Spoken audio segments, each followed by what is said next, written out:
Hi comic book fans, and welcome to another suddenlycomics.com video. Today I thought I'd share with you one of the themes or genres I'm collecting during 2023. Just talk a little bit about it, and it's DC Bronze Age horror. Yep. So this is not Marvel, it's DC, and it's Bronze Age specifically. So I'm talking from about 1970 through to about 82, 83 for this purpose. And also I'm really talking about the horror anthology titles. So I'm not including things like The Spectre or The Phantom Stranger or Swamp Thing. It's the anthology titles, and there's quite a few of them. Okay. So there's a lot of collecting to do here. Now I'm not starting from a zero position. I actually do have quite a lot of Bronze Age, DC Bronze Age horror stuff.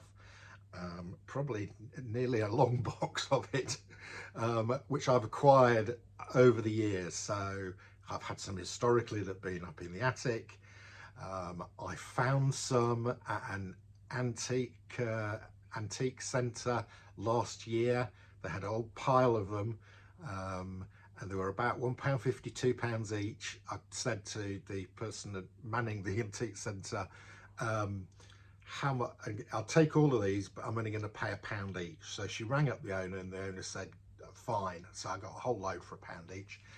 And also one of the lots I bought from a charity site had some horror in it. So I've actually got a reasonable amount, and I'm going to try and increase this collection. Okay, so where are we going to start? I'm just going to show you some from each of the titles that I've got and talk a little bit about them. So first of all, the granddaddy of them all, it's House of Mystery.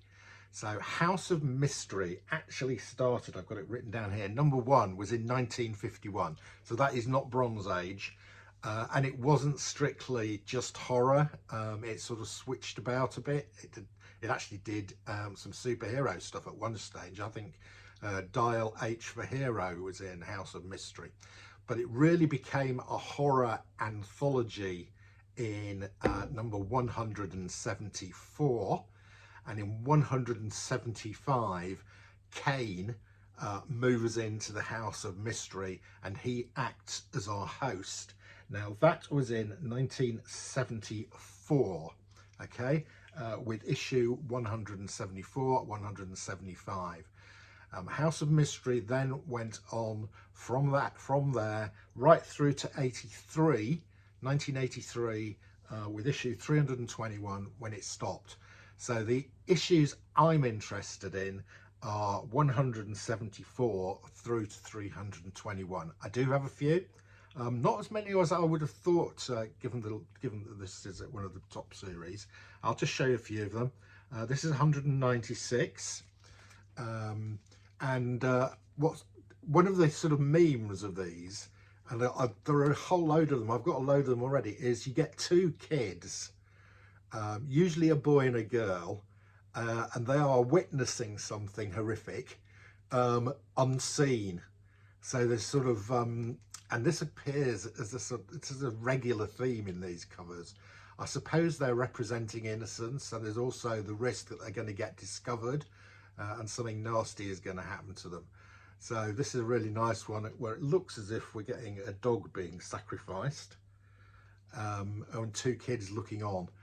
This is House of Mystery number 196. Okay, next up, and this is a gorgeous cover. Some really great, one of the reasons I'm collecting these is I do quite like horror stories, but there's some great art. So you know, we've got some Bernie Wrightson does some of the art, Neil Adams does some of the art, John Romita does some art. They all have a go at this. Adam Kubert, Joe Kubert, they all put a hand into doing some of these horrors. This one's great. This looks a bit like Neil Adams, but it isn't. And this is number 210. And then this one I just think is a great cover. My friend Alan collects golden age horror stuff. That's really expensive. This DC horror stuff is getting expensive, and some of the key issues are very expensive. But you know, something like this one, House of Mystery 288, it's a great looking cover, which I think, you know, up there and competing with some of those classic golden age ones. We've got a skull cover, and this guy's playing the flute, and it says, "The Piper at the gates of hell. Pray he's not playing your song." I mean, look at this. It's a great cover, and I suspect that's not very expensive. I haven't checked it up, but yeah. So I talked about Neal Adams. Here we have, this is House of Mystery 252, and it's a sort of big issue with lots of pages, and we've got Neal Adams cover on it. There we go. This guy appears to have summoned up a demon of some sort, and he looks as if he might be in a bit of trouble. Yeah, that's Neal Adams art. It's got his signature down there somewhere. Yeah, I've definitely seen his signature on here. Yeah, there it is. So there you go. House of Mystery is one of the titles that I shall be trying to pad out in my collection. As you know, I will try and pick up a few key issues, but I like to try and get them at good value. So I will bide my time and wait until, you know, maybe I go to another antique centre and find some. Maybe I'll find some in a charity auction. Or maybe I'll just find some at a comic convention and somebody's selling them at a decent price. Right, next up, and the sort of partner to House of Mystery. So House of Mystery is hosted by Kane. We then have House of Secrets, which, like House of Mystery, started way before the Bronze Age. I think issue 1 was 1957. So it is the younger brother of House of Mystery. And it didn't start in issue 81. Kane's brother Abel moves into House of Secrets, and we get the same sort of thing with Abel acting as our host in the House of Mystery, doing horror anthology stuff, and that goes on until 154, and then House of Secrets becomes one of the victims of the DC implosion, and it's one of the titles that stopped in 1978. There are a few of those here. Right, I'm just going to show you a non-Bronze Age one, just to show you sort of House of Secrets from before the Bronze Age. This is a great cover. I love this cover. Again, we've got kids innocently fishing on this lake, and we've got a really spooky looking skull here, so implied menace and innocence. Okay, House of Secrets 117, and look, we've got two kids, a boy and a girl, looking in through a window, watching somebody practicing voodoo. Well, it won't say somebody, it's a skeletal hand. Yeah, there we go. That's one of the memes. Two kids looking through the window. Okay, so House of Secrets got. So I'll be collecting between issues 81 and 154, which is when it came to an end. Right. Another one of the series from this period of time was Witching Hour. Okay. So here we have Witching Hour number 1. Now I got this because this is the first appearance of the three witches who also appear in Neil Gaiman's stuff in The Sandman.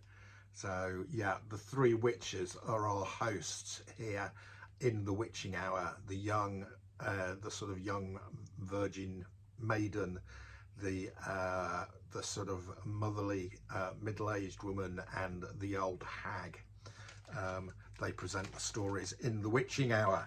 Witching Hour was also ran from 1 to number 85, so much shorter runs than House of Mystery, House of Secrets, and this again was a victim of the 1978 DC Implosion, where they had a culling of titles, and The Witching Hour was one of the ones that went. So issues 1 to 78 of that one, and I've got issue 1.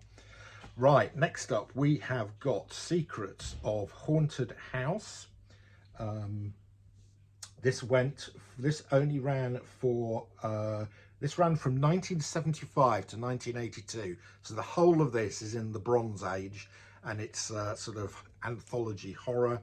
There are only 46 of these, 46 Secrets of the Haunted House, and these ones are quite decently cheap to pick up. I just bought issue 1 of this on eBay for a reasonable price. Actually bought 3 issues for about £15. So Secrets of Haunted House, look at this one, great looking cover, is a next one. Okay, then we have got a title called Weird War Stories. Again, this ran from issue 1 to issue 124. This actually managed to last until 1983.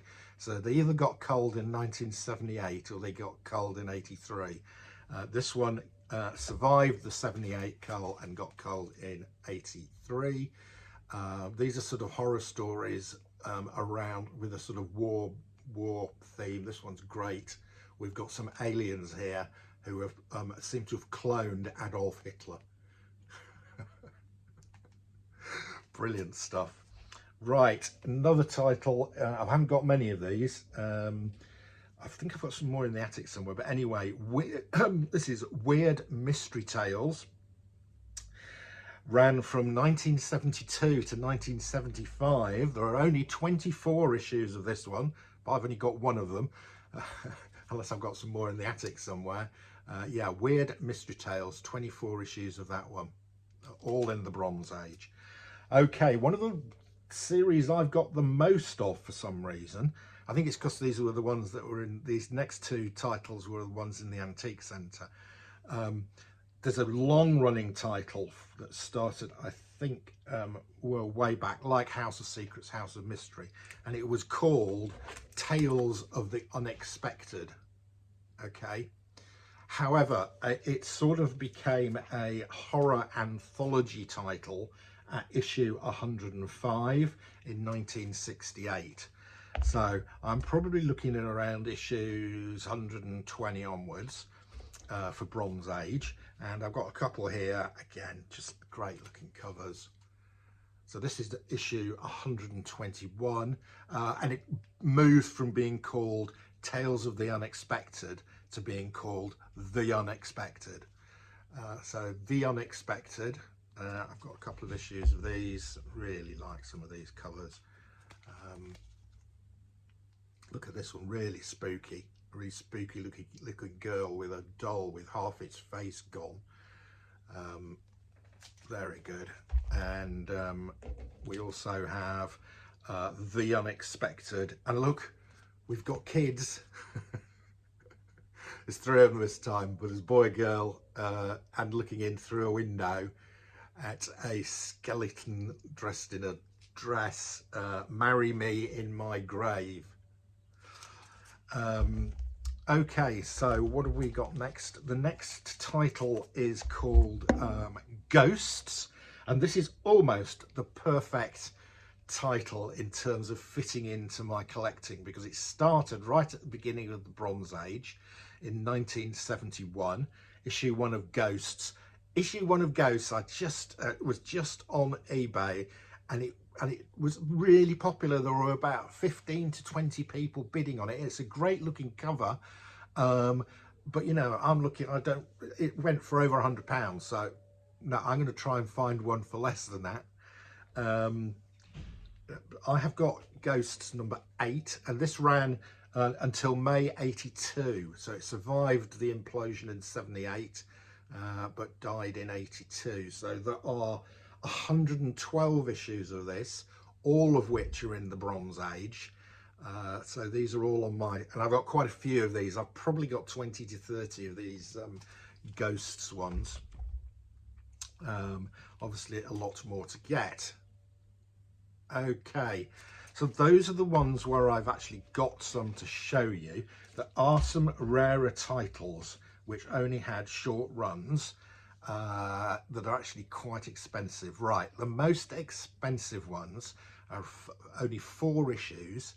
One is called Dark Mansion of Forbidden Love, and it's sort of like a romance horror one. Only lasts 4 issues, and I think we've got Neil Adams art. I've had a look at them. I haven't got any of them. They're pricey, so I shall be looking out for those on the cheap. And also there is Sinister House of Forbidden Love, or Forbidden Love of Sinister House, which also only ran for 4 issues and is quite pricey. Now, the Forbidden Love of Sinister House does become Sinister House after that. Yeah, which starts at issue 5. Where did I find that? Yeah, so Secrets of Sinister House starts after the Forbidden Love one. So Forbidden Love one ends at 4, and Secrets of Sinister House begins at issue 5. Okay, the other ones I need to look out for are Black Magic, which started in 73 and just ran for 9 issues. I've definitely got a couple of issues of that somewhere in the attic, so that fits the title.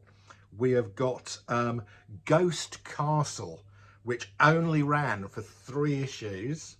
I have found issue 1 on the internet at a pretty decent price, so that will be winging its way towards me, and it is the first proper appearance of Lucian, the librarian in The Sandman.